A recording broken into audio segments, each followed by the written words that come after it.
Selamat pagi, Bapak Ibu Saudara Jemaat Tuhan dimanapun berada. Kembali kita akan merenungkan kebenaran firman Tuhan. Langsung saja kita buka Alkitab sama-sama di Kitab Keluaran pasal yang ke-14. Kitab Keluaran pasal yang ke-14, kita baca ayat yang pertama sampai ayat yang keempat. Dengan judul Firaun bertindak untuk penghabisan kali.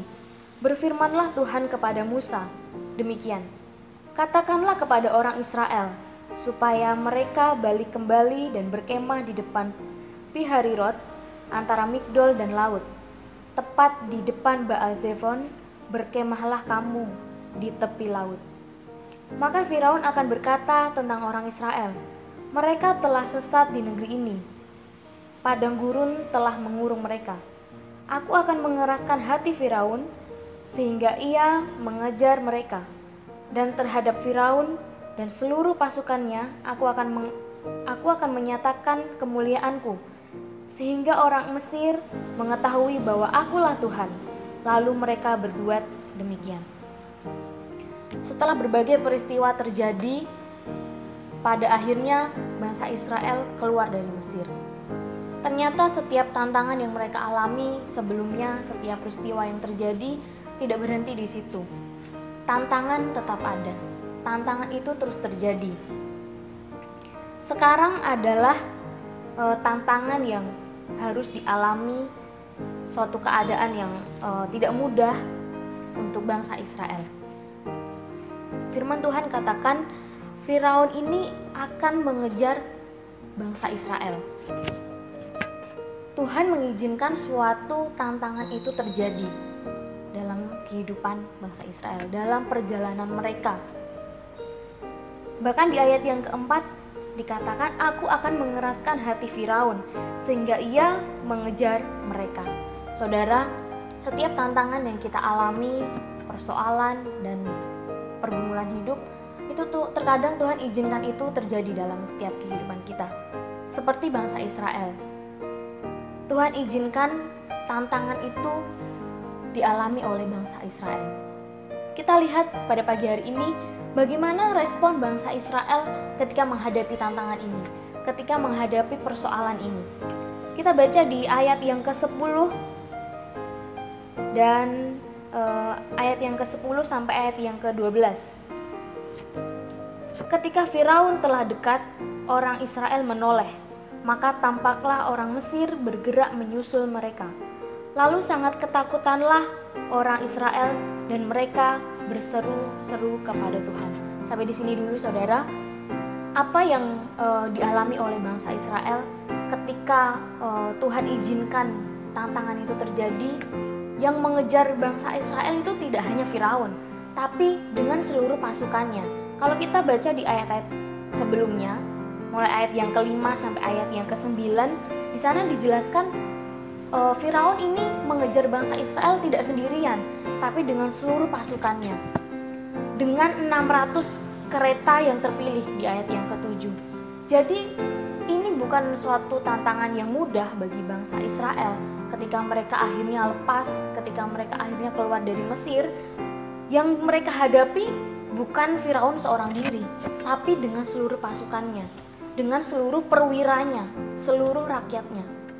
Begitu banyak orang mengejar bangsa Israel.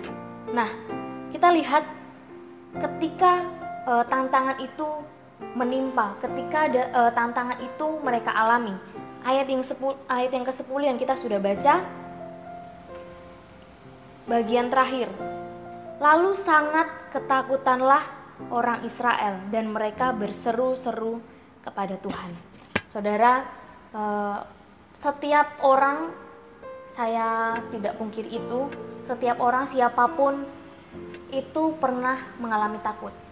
Siapapun orangnya, sadar atau tidak sadar, setiap persoalan yang terjadi, keadaan yang kita alami itu bisa saja membuat kita takut. Siapapun orangnya.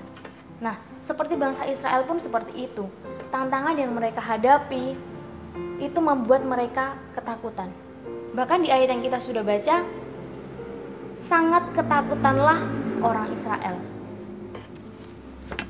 Kebanyakan orang dalam menghadapi tantangan, persoalan yang terjadi, itu ayat yang ke-11, dan mereka berkata kepada Musa, "Apakah karena tidak ada kuburan di Mesir, maka engkau membawa kami untuk mati di padang gurun ini? Apakah yang kau perbuat ini terhadap kami dengan membawa kami keluar dari Mesir?" Saudara, kebanyakan orang dalam menghadapi tantangan, persoalan, itu respon yang pertama karena mereka ketakutan, karena mereka dalam keadaan yang tidak enak, biasanya itu menyalahkan orang lain, menyalahkan keadaan. Ini gara-gara kamu yang membuat persoalan ini terjadi. Kamu yang membuat kita mengalami seperti ini. Nah, kebanyakan orang seperti itu. Bahkan ada beberapa orang yang justru menyalahkan Tuhan. Kenapa saya harus alami ini, Tuhan? Nah, pagi hari ini kita mau belajar, kita mempunyai respon yang benar ketika kita dalam menghadapi tantangan, dalam keadaan yang sulit. Bukan kita menyalahkan siapapun, bukan kita menyalahkan keadaan kita, bukan kita menyalahkan orang-orang di sekitar kita, bahkan jangan sampai kita menyalahkan Tuhan. Tapi kita mau lihat respon Musa. Dia sebagai abdi Allah, dia sebagai pemimpin yang ditunjuk oleh Allah. Ketika orang Israel itu mulai protes, mulai menyalahkan Musa, kenapa Musa membawa mereka keluar dari Mesir, ini yang dikatakan oleh Musa. Tetapi berkatalah Musa di ayat yang ke-13 dan 14, tetapi berkatalah Musa kepada bangsa itu, "Janganlah takut, berdirilah tetap dan lihatlah keselamatan dari Tuhan yang akan diberikannya hari ini kepadamu, sebab orang Mesir yang kamu lihat hari ini tidak akan kamu lihat lagi untuk selama-lamanya. Tuhan akan berperang untuk kamu dan kamu akan diam saja." Saudara, sebagai abdi Allah, sebagai pemimpin yang Tuhan tetapkan Musa untuk memimpin bangsa Israel, tentu ini bukan suatu hal yang mudah. Ketika bangsa Israel mengalami tantangan, itu pun tantangan juga bagi Musa. Ketika bangsa Israel mengalami suatu keadaan yang sulit, itu pun juga dialami oleh Musa. Namun ini perkataan Musa untuk bangsa Israel. Musa mengingatkan, Musa menasihati kepada bangsa Israel untuk tidak lagi membiarkan ketakutan itu menguasai kehidupan bangsa Israel. Janganlah takut, berdirilah tetap dan lihatlah keselamatan dari Tuhan yang akan diberikannya hari ini kepadamu. Artinya, jangan biarkan ketakutan itu menguasai kehidupan bangsa Israel. Jangan sampai kita digerakkan, kita hidup karena kita mengikuti ketakutan itu. Saya tadi katakan siapapun pernah mengalami ketakutan. Tapi bagaimana respon kita ketika ketakutan itu datang? Ketika khawatir itu datang, apakah kita membiarkan ketakutan dan kekhawatiran itu menguasai hidup kita, atau kita belajar percaya?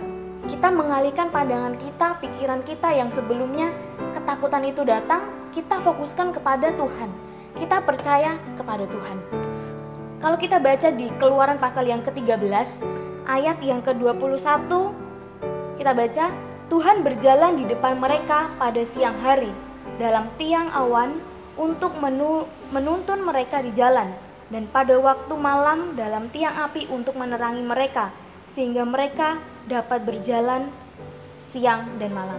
Saudara, ketika bangsa Israel keluar dari Mesir, itu bukan hanya sekedar Tuhan menyuruh mereka keluar, tapi ada penyertaan Tuhan untuk mereka.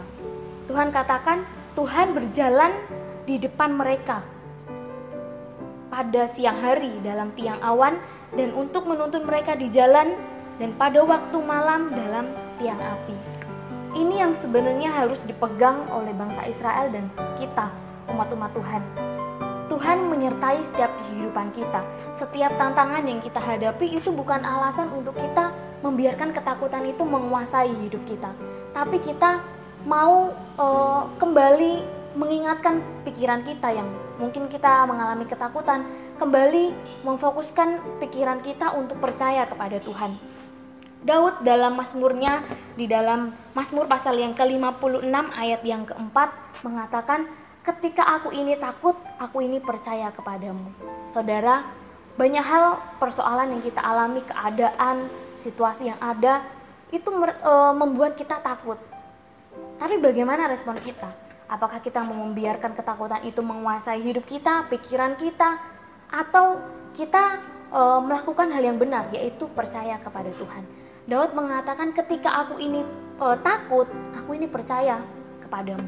Ketika kita takut, kita jangan memilih untuk membiarkan ketakutan itu menguasai hidup kita, tapi kita mau percaya kepada Tuhan. Kita lihat apa yang Tuhan lakukan untuk bangsa Israel. Tuhan menyatakan pertolongannya. Dari awal Tuhan tidak membiarkan bangsa Israel. Ketika bangsa Israel keluar dari Mesir, Tuhan menyertai mereka dalam tiang awan dan tiang api.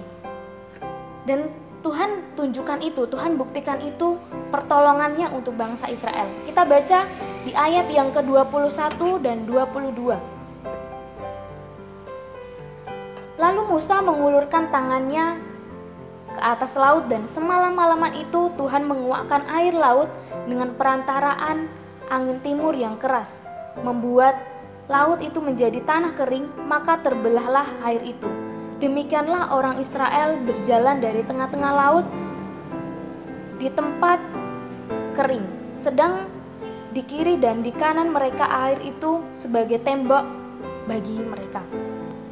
Ini yang dilakukan oleh Tuhan, penyertaan Tuhan, pertolongan Tuhan, Tuhan nyatakan untuk bangsa Israel. Ketika bangsa Israel menghadapi suatu tempat yang bisa dibilang jalan buntu, karena di depan mereka adalah laut Teberau, lautan luas, air. Kemudian di belakang mereka adalah tentara Firaun, pasukan Firaun, rakyatnya Firaun. Sepertinya tidak ada jalan, tapi kita lihat di sini Tuhan membuka jalan saat tiada jalan. Tuhan menyatakan pertolongannya untuk bangsa Israel. Tuhan membuka laut Teberau itu. Bahkan dikatakan ayat yang ke-22, di kiri dan di kanan mereka air itu sebagai tembok bagi mereka. Tuhan membuka jalan untuk bangsa Israel. Tuhan menyatakan pertolongannya untuk bangsa Israel. Saudara, dalam perjalanan hidup kita, tantangan itu selalu ada, persoalan itu selalu ada. Tapi kita mau percaya ketika tantangan itu datang membuat kita takut, kita mau lebih percaya kepada Tuhan. Jangan biarkan ketakutan itu menguasai pikiran kita, hati kita, bahkan seluruh kehidupan kita. Tapi ketika ketakutan itu mulai datang dalam hidup kita, kita memilih untuk percaya kepada Tuhan. Dan kita lihat Tuhan akan menyatakan kemuliaannya. Tuhan akan menyatakan pertolongannya. Seperti yang dialami oleh bangsa Israel, demikian dalam hidup kita. Kita akan melihat pertolongan Tuhan, jalan Tuhan dalam setiap kehidupan kita, dalam pergumulan kita, dalam persoalan kita. Nah, selanjutnya kita mau melihat ada rencana Tuhan di balik setiap persoalan yang kita alami. Ayat yang ke-26 sampai ayat yang ke-28. Berfirmanlah Tuhan kepada Musa, ulurkanlah tanganmu di atas laut supaya air berbalik meliputi orang Mesir, meliputi kereta mereka dan orang mereka yang berkuda. Musa mengulurkan tangannya ke atas laut, maka menjelang pagi berbaliklah air laut ke tempatnya, sedang orang Mesir lari menuju air itu. Demikianlah Tuhan mencampakkan orang Mesir ke tengah-tengah laut. Berbaliklah segera air itu lalu menutupi kereta dan orang berkuda dari seluruh pasukan Firaun yang telah menyusul orang Israel itu ke laut. Seorang pun tidak ada yang tinggal dari mereka. Maksud dari Tuhan memberikan tantangan itu kepada bangsa Israel adalah untuk kebaikan mereka sendiri. Tujuan kenapa Tuhan mengizinkan Firaun dan pasukannya untuk mengejar bangsa Israel adalah untuk kebaikan bangsa Israel sendiri. Ada rencana Tuhan yang indah. Tuhan memusnahkan, Tuhan membinasakan seluruh pasukan Firaun. Tantangan itu Tuhan sudah musnahkan. Kita baca di Mazmur pasal yang ke-121 sebagai bacaan kita yang terakhir. Mazmur pasal yang 121, kita baca ayat yang pertama sampai ayat yang ke-8 dengan judul Tuhan Penjaga Israel, nyanyian ziarah. Aku melayangkan mataku ke gunung-gunung. Dari manakah akan datang pertolonganku? Pertolonganku ialah dari Tuhan yang menjadikan langit dan bumi. Ia tak akan membiarkan kakimu goyah, penjagamu tidak akan terlelap. Sesungguhnya tidak terlelap dan tidak tertidur penjaga Israel. Tuhanlah penjagamu, Tuhanlah naunganmu di sebelah tangan kananmu. Matahari tidak menyakiti engkau pada waktu siang, atau bulan pada waktu malam. Tuhan akan menjaga engkau terhadap segala kecelakaan. Ia akan menjaga nyawamu. Tuhan akan menjaga keluar masukmu dari sekarang sampai selama-lamanya. Amin. Untuk firman Tuhan, kita percaya dalam perjalanan hidup kita memang selalu ada tantangan, memang selalu ada persoalan, pergumulan yang kita hadapi. Namun satu hal yang kita percaya, Tuhan tidak pernah meninggalkan kita. Ada penyertaan Tuhan, ada kekuatan yang Tuhan beri dalam setiap kehidupan kita. Bahkan Tuhan akan menyatakan pertolongannya dalam setiap kehidupan kita. Tantangan itu akan dilalukan oleh Tuhan. Mari saudara, dalam menjalani hari-hari kita mau tetap percaya kepada Tuhan. Dia Tuhan yang selalu menyertai saya dan saudara. Dia akan menyatakan pertolongannya, kemuliaannya dalam setiap kehidupan kita. Puji nama Tuhan, Tuhan memberkati.